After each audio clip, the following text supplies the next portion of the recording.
Muy buenas, en este vídeo os voy a explicar los motivos de por qué considero que 2026 va a ser un muy buen año para las altcoins. A día de hoy es casi imposible convencer a alguien de que el mercado tiene esperanza de recuperación o de que no nos encontramos en un mercado bajista. Pero déjame hacerte una pregunta. ¿Alguna vez en la historia de las criptomonedas se ha formado un máximo con malas noticias? ¿O es más bien que las malas noticias suelen marcar el suelo? Sinceramente, en mi opinión, y siendo consciente que lo peor está por venir, el verdadero bear market no ha comenzado. Y menos cuando las altcoins están en mínimos, la dominancia de Bitcoin en estos niveles, sentimiento de miedo extremo y todo el mundo en X proclamando bear market. Comencemos con el sentimiento. Y es que tras la mayor liquidación que vivimos en el mercado cripto el 10 de octubre, el sentimiento del mercado ha sido de miedo extremo. Con este indicador no podemos medir el tiempo, es decir, puede permanecer en zona de miedo extremo y los precios seguir cayendo y viceversa. Para ver si el timing es correcto, nos fijaremos en otras cosas, que veremos más adelante en este vídeo. Pero, ¿qué es lo que realmente necesitamos para ver un alt season? Pues muy fácil, liquidez. Y en 2026 tenemos una más que posible ola de liquidez que golpeará los mercados. Varios catalizadores que tenemos de liquidez para 2026 son los stimulus checks de Donald Trump, que afirma que en 2026 los contribuyentes recibirán la mayor devolución de impuestos de la historia. Los ciudadanos con menos de $100.000 de ingresos al año recibirán reembolsos fiscales de entre $1.000 y $2.000 en el primer trimestre de 2026. Por otro lado, también tenemos los recortes de tasas. En diciembre teníamos otro recorte de tasas más que esperado, pero el tono de Powell respecto a futuros recortes sembró bastante incertidumbre, pese a que, viendo el panorama, en mi opinión, parece bastante probable que veamos de 2 a 3 recortes en 2026. La Fed se queda atrás, pero Powell no está dispuesto a dar su brazo a torcer frente a las presiones de Trump. Pero, y aprovecho para enlazar con el siguiente punto, Powell abandonará la presidencia de la Reserva Federal el 15 de mayo de 2026 y todo apunta a que el nuevo presidente de la Fed estará muy alineado con la política monetaria de Trump, favorable a liquidez, bajadas de tipos y estímulo económico. Y vamos con el siguiente punto, el fin del QT. Probablemente hayas escuchado hablar de ello. El 1 de diciembre la Fed ponía fin al QT después de más de 3 años. Y para que lo entendamos de manera fácil, lo que vendría a ser es que durante QT lo que hace la Fed es no comprar nada de deuda y dejar que esos contratos expiren sin renovarlos. Ahora se vuelve a abrir la puerta a un posible QE que vendría a ser lo opuesto, es decir, inyectar liquidez en el sistema. Y la verdad es que las primeras compras no han tardado en llegar. El Tesoro de Estados Unidos realizaba el 11 de diciembre la mayor recompra de deuda de su historia, 12.500 millones de dólares. De esta manera, la Fed reinició compras de deuda pública por más de 40.000 millones de dólares al mes. El QT terminaba el 1 de diciembre y solo una semana después ya estaban inyectando liquidez en el sistema. Esto en concreto es muy alcista, pero su efecto no es inmediato y lleva tiempo que tenga efecto en los mercados. Vamos con el siguiente punto, la M2. La M2, para que lo entendamos, es la oferta monetaria que incluye efectivo, depósitos y dinero fácilmente convertible, como podrían ser bonos, por ejemplo, y no para de marcar nuevos máximos históricos. Esto indica que hay más dinero que nunca en la economía, lo que puede apoyar a los mercados y a los activos de riesgo, aunque también, evidentemente, reaviva el riesgo inflacionario si se descontrola. Esto puede sonar algo contradictorio con el QT y con el QE, pero debe de quedar claro que son capas de liquidez diferentes.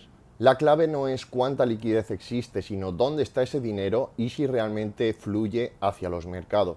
Para que ese dinero llegue a los mercados, pues hace falta confianza, una Fed flexible, menos incertidumbre macro y que el capital deje de estar refugiado en liquidez y bonos. Además, hay una parte que casi nadie recuerda y es que antes de cada gran alt season el mercado duele, el sentimiento es de miedo extremo, tenemos largas consolidaciones, liquidaciones tanto hacia la alza como hacia la baja y sí, la narrativa de no habrá alt season vuelve a cobrar fuerza.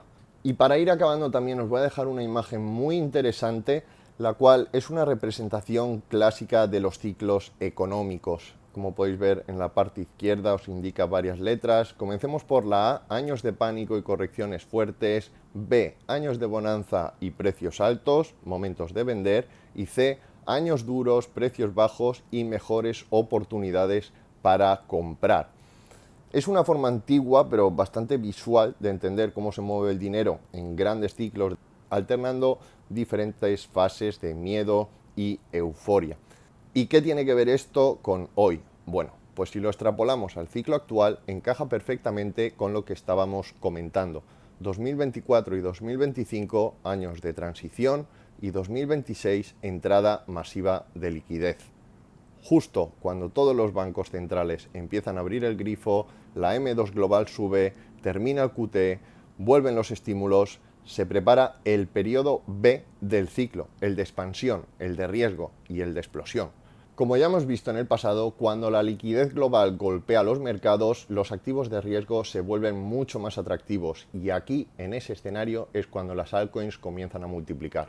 Y ahora os voy a mostrar la que para mí es una de las mejores confluencias que tenemos de que vamos a tener al season.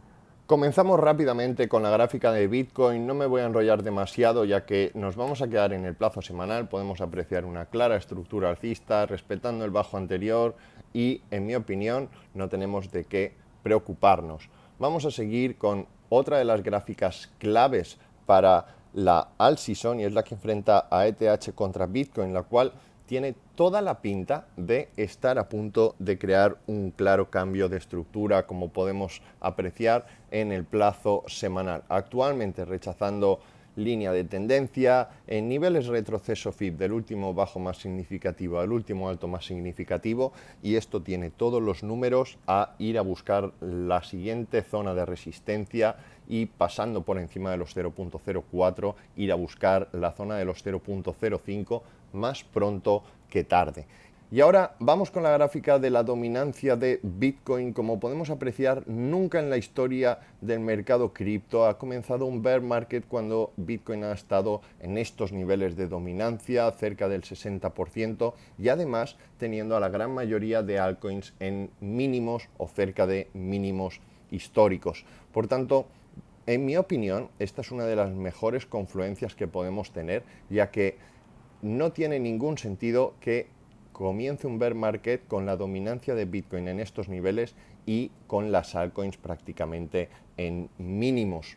Y para terminar, vamos a ver la gráfica que enfrenta Others contra Bitcoin. Esta gráfica enfrenta a todas las criptomonedas, exceptuando el top 10 por capitalización, contra Bitcoin. Como podéis apreciar, en el plazo semanal tenemos una acción de precio muy similar a la que teníamos a finales o mediados de finales más bien de 2019, y actualmente también acaba el QT también. Fijaros después del QT cómo fue la acción de precios que tuvimos en esta gráfica, y ya os digo, en mi opinión, lo mejor está por llegar.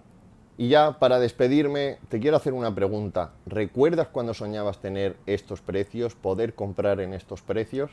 Pues los tienes ahí. Las grandes oportunidades no suelen ser atractivas cuando se presentan, da miedo saltar. Y por supuesto, puede no salir bien, pero en mi opinión, el mayor riesgo en esta vida es no asumir ningún riesgo, y más teniendo tantas confluencias a favor. Que tengáis buenas fiestas. Chao.